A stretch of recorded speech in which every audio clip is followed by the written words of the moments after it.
This thing has developed very quickly. I want to just go back to starting really the last week of February, the last couple of days of February, when the president first started talking about coronavirus. Compare it to what he said tonight. Let's listen together. We're finding very little problem.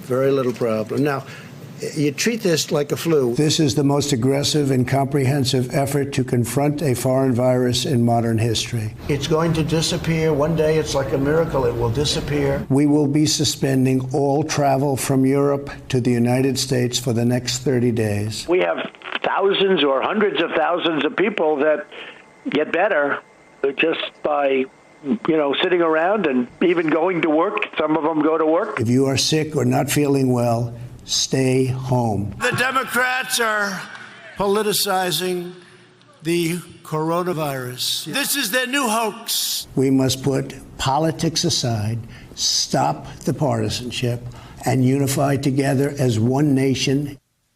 Robert, this becomes a complicated call to arms for the president, because he has been the one saying that the Democrats are politicizing it. He and Fox News have been talking about the media blowing this out of proportion. And now the president has got to step up there and do something that is unusual, a primetime Oval Office address saying, let's come together and take greater actions to solve this.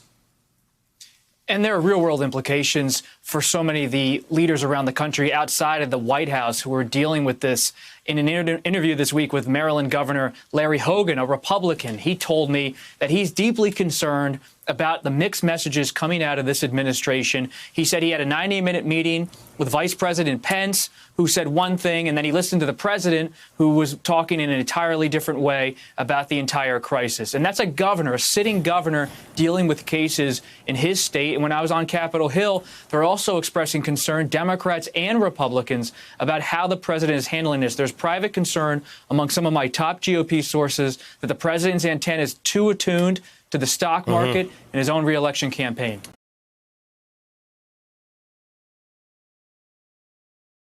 Hey there, I'm Chris Hayes from MSNBC. Thanks for watching MSNBC on YouTube. If you want to keep up to date with the videos we're putting out, you can click subscribe just below me, or click over on this list to see lots of other great videos.